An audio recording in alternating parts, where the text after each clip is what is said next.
하나님 말씀 우리 함께 나누겠습니다. 누가복음 1장 39절에서 45절입니다.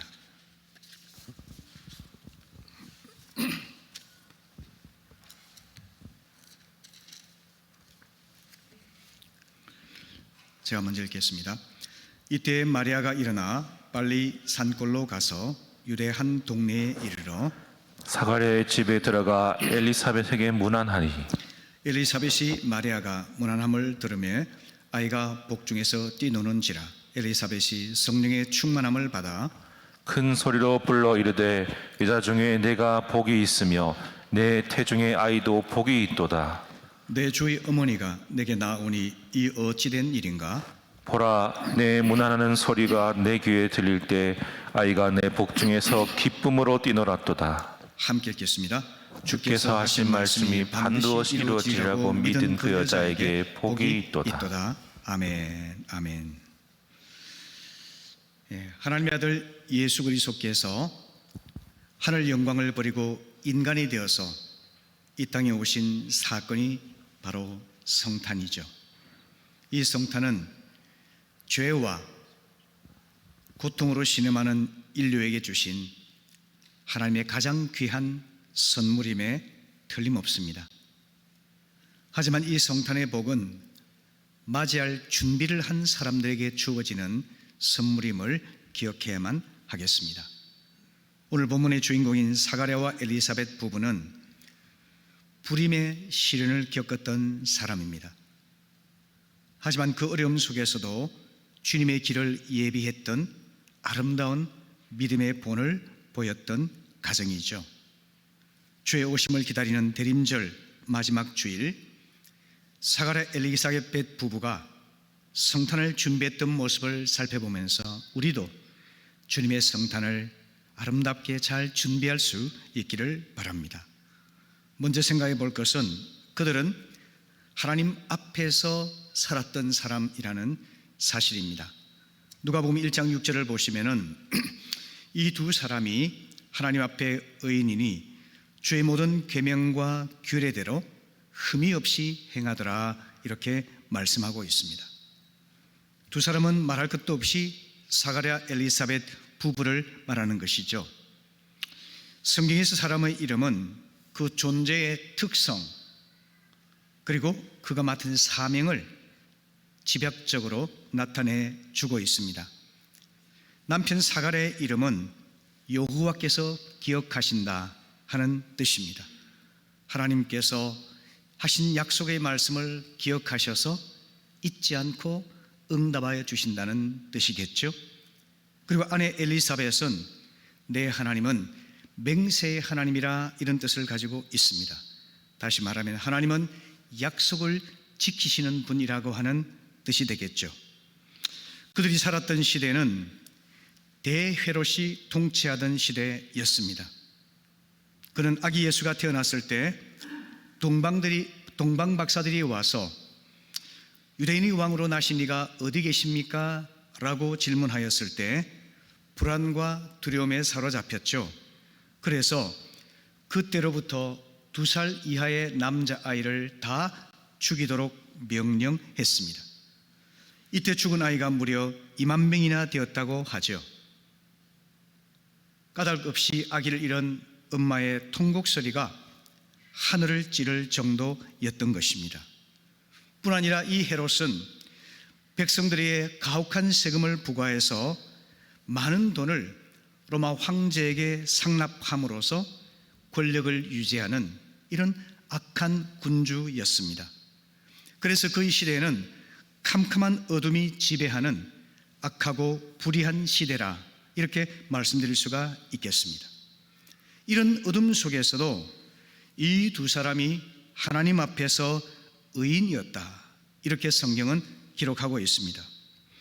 그들은 하나님 앞에 의인으로서 하나님 말씀을 준수하고 하나님 말씀을 순종하기 위해서 힘을 썼던 것이죠. 그들이 이렇게 철저하게 말씀에 순종해서 살아갈 수 있던 이유는 무엇일까요? 그것은 바로 하나님 앞에서 하나님을 의식하며 살아가고자 했기 때문이죠. 하나님을 두려워했기 때문입니다. 공포심이 아니라 경외심에 의해서 하나님 앞에서 바르고 정직하고 인정받을 만한 사람이 되고자 애를 썼다고 하는 말씀이죠. 당시 세상 사람들은 폭군인 헤롯의 눈치를 보고 살았던 것이죠. 하지만 이 사가랴 엘리사벳 부부는 하나님만을 바라보고 하나님을 의식하며 하나님 앞에서 바르고 정직하게 살아가기 위해서 힘썼던 사람들입니다. 그들은 불의와 폭력이 판을 치던 암울한 시대에도 적당히 타협하지 않았습니다. 시대의 조류에 순응해서 살아가지 않았습니다. 오직 하나님 한 분만을 바라보며 하나님 보시기에 바른 삶 살아가려고 힘쓰고 애썼던 것이죠.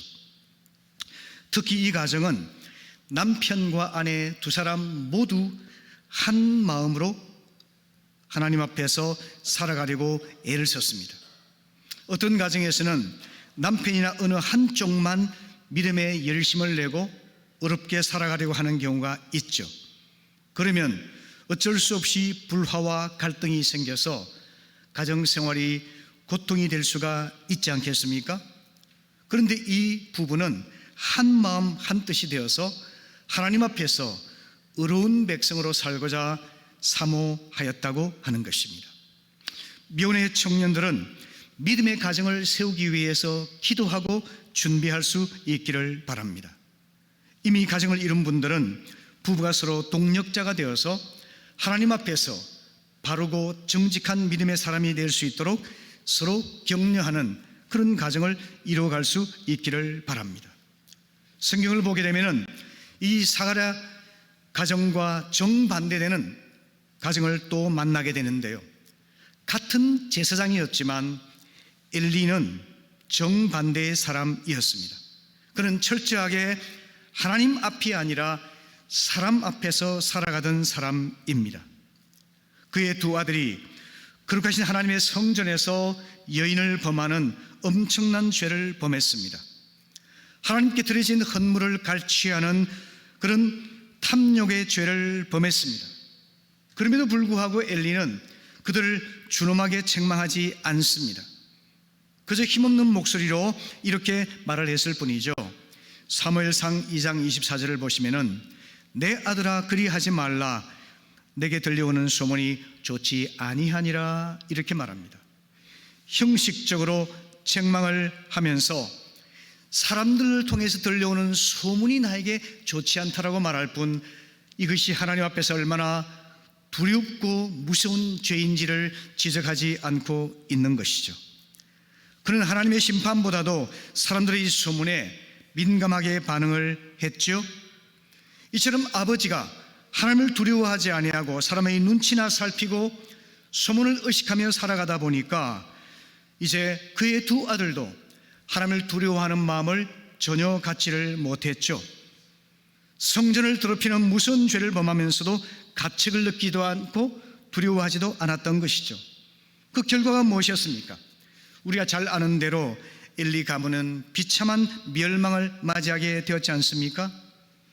아기 예수의 성탄을 맞이하는 사람은 시대의 불의와 타협하거나 세상 눈치를 보는 사람이 아니라 하나님 보시기에 무엇이 바른 삶인지, 무엇이 하나님을 기쁘시게 하는 삶인지 질문하면서 하나님 앞에서 살아가는 사람인 것입니다. 오늘 이 아침 우리 성도님 한 분 한 분 가정마다 철저하게 하나님 앞에서 살아가는, 하나님을 의식하며 살아가는, 하나님을 두려워하며 살아가는 믿음의 공동체를 세워 나가시기를 바랍니다. 그래서 성탄의 복을 풍성하게 누릴 수 있기를 바랍니다. 아멘. 두 번째는 기도하는 가정의 모습을 발견할 수가 있는데요. 1장 13절 보시게 되면은 이렇게 천사가 이야기를 합니다. 같이 읽어보실까요? 시작. 천사가 그에게 이르되 사가랴여 무서워하지 말라 너의 간구함이 들린지라 내 아내 엘리사벳이 내게 아들을 낳아 주리니 그 이름을 요한이라 하라. 아멘. 제사장 사가랴가 성전에 들어가서 성소에서 분향하며 그의 직무를 감당하고 있을 때에 천사가 나타나서 말을 합니다. 너의 간구가 하나님께 들렸다라고 말이죠. 우리말에는 시제가 불분명하지만 헬라어 원전과 영어 성경을 보게 되면 시제가 명확하게 나와 있습니다. 그 시제가 바로 현재 완료입니다. 다시 말하면 사가랴가 과거에서부터 끊임없이 지금에 이르기까지 했던 기도를 하나님께서 들어주셨다라고 하는 말씀이죠. 오늘 7절 말씀 보시게 되면요, 엘리사벳이 잉태를 못함으로 그들에게 자식이 없고 두 사람의 나이가 많더라, 이렇게 말씀하고 있습니다. 아내가 잉태를 못했기 때문에 부부는 오랫동안 불임으로 인해서 고통을 받아왔습니다. 수십 년 동안 기도해 왔지만 이제는 늙어서 아기를 얻을 가능성이 희박해진 상태였습니다. 하지만 눈에는 보이는 것이 없고 손에는 잡히는 것이 없다 할지라도 그들은 포기하지 아니하고 끊임없이 기도하며 하나님의 응답을 기다리고 있었던 것입니다. 그럴 때 마침내 하나님께서 천사를 통해서 그들에게 말씀하시기를 너희들의 간구를 하나님이 듣고 계셨다라고 응답을 줍니다. 여러분, 야고보 5장 16절 말씀은 이렇게 기록하고 있습니다. 의인의 간구는 역사하는 힘이 크다고 말이죠. 하나님 앞에서 바르고 정직한 믿음 생활을 인정받게 되면은 하나님께서는 그의 기도에 반드시 응답하여 주신다는 겁니다. 성도 여러분, 간절히 기도하는 것 중요하죠. 하지만 하나님 앞에 바로 서서 포기하지 않는 인내의 정신으로 간구하는 것은 더 중요합니다. 하나님께서는 우리 마음 중심을 아시고 우리의 숨은 죄도 간파하시는 분이기 때문에 우리 손에 피가 가득한 채로 있을 때는 아무리 오랫동안 아무리 간절히 기도한다 할지라도 듣지 않으시는 것입니다. 그 부부의 기도는 하나님께서 들으시기에 합당한 의인의 간구였기 때문에 하나님께서는 기쁨으로 응답하여 주셨던 것입니다. 우리의 기도가 이런 의인의 간구로 주님께 상납될 수 있기를 바랍니다. 아멘. 마침내 하나님께서 그들의 간구에 응답하셔서 아들을 허락해 주셨습니다. 그리고 천사를 통해서 아들의 이름이 이제 요한이라고 지어지게 되지 않습니까? 그 아들의 뜻은 바로 기쁨입니다. 창세기에서 아브라함과 사라의 가정도 오랫동안 아기가 없었습니다. 아브라함이 99세, 사라가 90되도록 아들이 없었죠. 하지만 아들을 주시리라는 약속을 믿고 긴 세월 인내로 기도했을 때 하나님께서는 웃음이라는 뜻을 가진 귀한 아들을 선물로 주셨죠. 그가 바로 이삭 아니겠습니까? 하나님께서는 기도의 가정을 기뻐하십니다. 그리고 그들에게 은혜를 베풀어 주십니다. 아브라함 가정에 웃음을 주시고 사가랴 가정에 기쁨을 주신 하나님께서 우리 모두가 부부가 함께 힘을 모아서 기도하며 하나님의 은혜를 구한다면 기쁨과 웃음이 넘치는 가정을 세워주실 것이라고 분명히 믿습니다. 이들의 가정과 반대로 롯의 가정은 기도가 없는 가정이라 이렇게 말씀드릴 수가 있겠습니다. 아브라함의 조카 롯은 삼촌과 함께 믿음 생활을 출발하였죠. 하지만 롯의 가정은 기도가 없었기 때문에 결정적인 선택의 순간마다 하나님 앞에 나아가서 기도하기보다는 인간적으로 계산해서 유리한 쪽을 선택하려고 했습니다. 아브라함과의 사이에서 목초지로 인해서 갈등이 생겼을 때 그는 기도하며 하나님의 인도를 구하기보다는 당장에 살기에 좋아 보이고 풀이 많아 보이고 물이 많이 있는 소돔 땅을 선택한 것을 우리는 보지 않습니까? 창세기 13장 10절에서 12절 말씀 같이 읽어보실까요? 자, 시작. 이에 롯이 눈을 들어 요단 지역을 바라본즉 소알까지 온 땅에 물이 넉넉하니 여호와께서 소돔과 고모라를 멸하시기 전이었으므로 여호와의 동산 같고 애굽 땅과 같았더라. 그러므로 롯이 요단 온 지역을 택하고 동으로 옮기니 그들이 서로 떠난지라. 아브라함은 가나안 땅에 거주하였고 롯은 그 지역의 도시들에 머무르며 그 장막을 옮겨 소돔까지 이르렀더라. 아멘. 롯은 육신적인 안목에 따라 삶의 방향을 선택했습니다. 영적인 안목에 따라서 움직이지를 않았습니다. 인간의 욕심을 추구하였을 뿐 하나님의 뜻이 어디에 있는지를 질문하지를 않았던 것입니다. 그 차이를 만들어내는 것은 무엇일까요? 하나님 앞에 무릎을 꿇고 내 생각과 욕심과 뜻을 내려놓고 하나님이 가장 기뻐하시는 삶의 방향이 어디인지를 질문하는 것 아니겠습니까? 바로 이것이 기도하는 가정의 모습이죠. 성도 여러분, 당장은 잘 될 것처럼 보이지만 후에는 패망의 길이 될 수가 있습니다. 바로 롯의 가정이 그러하였죠. 소돔 땅이 하나님의 심판을 받고 멸망할 때 롯의 아내는 소금 기둥이 됩니다. 그의 사위들은 다 죽게 됩니다. 그의 두 딸은 살림을 받았지만 아버지와 근친 상간의 죄를 범하는 그런 비극을 우리는 보지 않습니까? 롯은 구원을 받았지만 부끄러운 구원을 받았을 뿐입니다. 하나님을 믿는 사람은 분명히 구원을 받게 되겠지만 기도하지 않고 믿음으로 살지 않게 된다면 우리는 구원을 받되 부끄러운 구원을 받는 사람이 될 수가 있다는 것입니다. 부모 여러분, 자녀들에게 믿음의 본을 보여줄 수 있기를 바랍니다. 부모가 무릎을 꿇고 기도하며 매 순간 매 발걸음마다 하나님의 인도를 따라 살아가는 모습을 보게 될 때 우리 자녀들은 하나님의 존재를 느끼게 되고 하나님의 임재 속에 살아가게 될 것입니다. 우리 부모가 평생 하나님을 경외하는 믿음으로 살아가게 된다면 우리 자녀들도 일평생 기도와 믿음으로 살아가는 복된 생애가 될 줄로 믿습니다. 가정에서 부모의 본이 절대적입니다. 우리 자녀들을 위해서 억지로라도 외양으로라도 기도하는 모습을 보이는 부모들이 일어날 수 있기를 바랍니다. 믿음의 생활을 등한시해도 매사가 잘 되는 사람들도 있죠. 그럴 때 여러분 부러워하는 마음이 생길 때도 있고 시샘하는 마음이 생길 때도 있습니까? 잠언 4장 19절에서 하나님께서는 말씀하십니다. 악인의 형통을 부러워하지 말라고 말이죠. 기도하지 않는데도 모든 일이 잘 되는 것은 어떻게 보면 참 비극적인 결과를 가져올 수가 있습니다. 기도 없이 인간적인 계획과 의욕만으로 행하는 것만큼 어리석고 위험한 일은 없습니다. 이것을 꼭 기억하셔서 일이 잘 될 때나 안 될 때나 하나님 앞에 항상 기도하며 나아갈 수 있기를 바랍니다.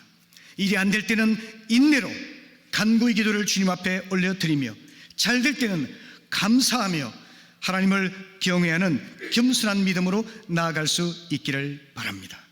이처럼 기도하는 가정을 세워가게 될 때 하나님께서 기뻐하시고 그 가정과 동행하시며 풍성한 은혜를 베풀어 주실 줄로 믿습니다.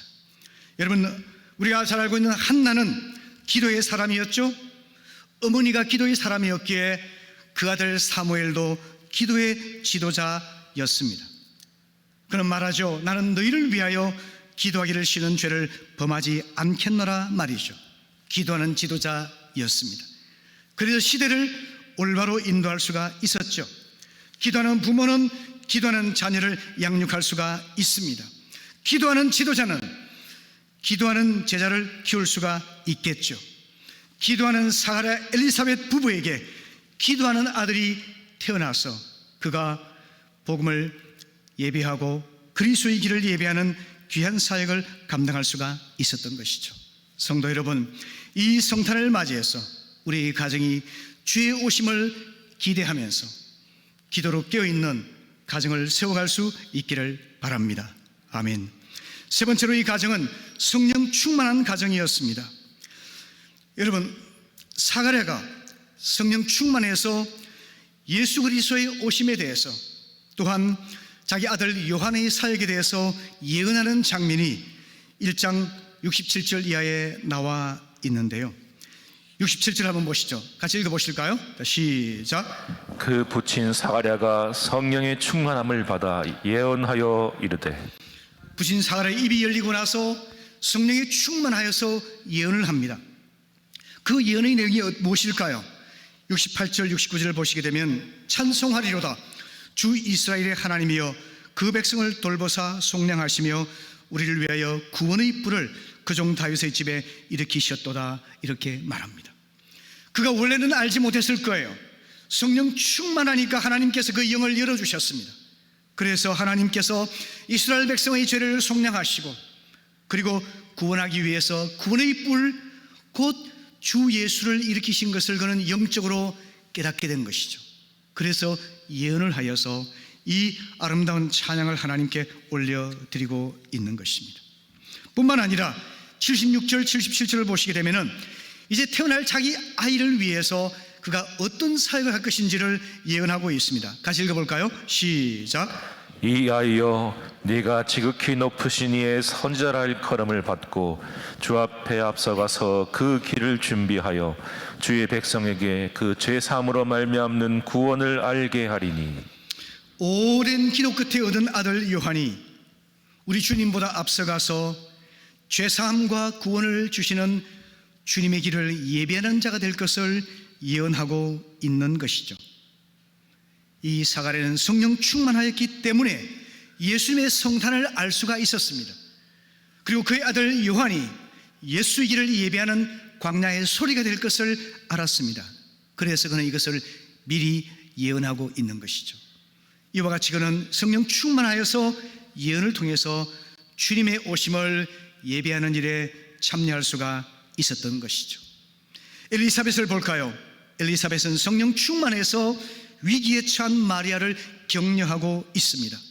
41절에서 45절 말씀 같이 읽어보겠습니다. 시작. 엘리사벳이 마리아가 문안함을 들음에 아이가 복중에서 뛰노는지라. 엘리사벳이 성령의 충만함을 받아 큰 소리로 불러 이르되 여자 중에 네가 복이 있으며 내 태중에 아이도 복이 있도다. 내 주의 어머니가 내게 나오니 이 어찌 된 일인가. 보라, 내 문안하는 소리가 내 귀에 들릴 때 아이가 내 복중에서 기쁨으로 뛰놀았도다. 주께서 하신 말씀이 반드시 이루어지리라고 믿은 그 여자에게 복이 있도다. 아멘. 엘리사벳은 마리아보다 6개월 먼저 아기를 잉태했습니다. 이 엘리사벳은 성령이 충만하여서 그를 방문한 마리아와 태중의 아이를 위해서 축복을 하고 있는 것입니다. 어떻게 축복을 하고 있죠? 마리아를 향해서 내 주의 어머니라고 이야기를 하고 있습니다. 태어나지도 않았고 태중에 있을 뿐인데 내가 경배할 주님의 어머니라고 이야기하고 있잖아요. 그것은 어떻게 인간적인 생각으로 알 수 있겠어요? 성령께서 그녀에게 감동하셔서 깨닫게 하셨기 때문에 내 주의 어머니라고 마리아를 높이 축복하고 있는 것이죠. 그러면서 주께서 하신 말씀이 반드시 이루어지리라 믿은 여자에게 복이 있도다라고 격려합니다. 당시 사회에서 혼인 전의 여자가 아이를 잉태했다는 것은 돌에 맞아서 죽기에 마땅한 엄청난 죄 아니겠습니까? 목숨을 잃고 모든 명예가 손상될 수 있는 그 위기에 처한 마리아를 향해서 하나님의 말씀에 따라서 이루어질 것을 믿고 순종하는 자에게 복이 있도다, 이렇게 아름답게 격려하여 주고 있는 것이죠. 세상 풍습에 따라 사는 것이 아니라 인간의 상식으로 행하는 것이 아니라 성령의 감동을 따라서 믿음으로 행하며 위기에 처한 마리아를 격려해 주고 있는 이 아름다운 신앙의 모습, 어디서 나왔을까요? 그녀가 성령 충만하였기 때문에 성령의 인도를 따라서 격려하고 축복하고 예언하고 있는 것입니다. 마지막으로 그의 아들 침례 요한은 어땠을까요? 요한은 성령 충만하여 경건과 능력으로 주님의 길을 예비했습니다. 사가랴에게 나타난 천사는 오랜 기도 응답으로 태어난 아기 요한이 모태로부터 성령 충만을 받아서 주 앞에 큰 자가 되며 주의 길을 예비할 것을 미리 선포해 주죠.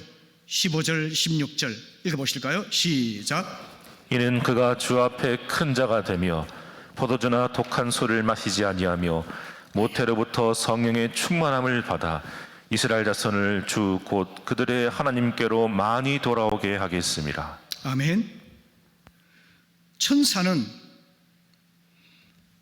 그들의 아들 침례 요한이 주님 앞에 경건한 사람이 되고, 그리고 큰 믿음의 사람이 되고, 또한 주님의 길을 예비하는 광야의 소리가 될 것을 미리 알려주었습니다. 그 천사의 예언의 말씀대로 그대로 이루어져서 마태복음 3장 1절부터 3절까지 보시게 되면은 침례 요한이 유대 광야에서 전파합니다. 회개의 메시지를 전파하죠. 천국이 가까이 왔느니라 선포했을 때 수많은 사람들이 죄를 자복하고 회개하며 침례를 받지 않습니까?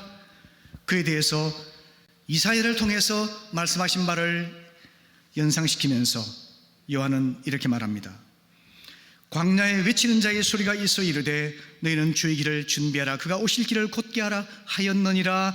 이 말씀이 자신에게 임하였음을 믿음으로 받아들이고 그는 경건하게 절제하며 권능으로 복음의 회개의 메시지를 전파하며 자기의 메시지를 통해서 주 예수의 복음의 길을 예배하는 그런 귀한 사명을 감당하게 되었던 것이죠.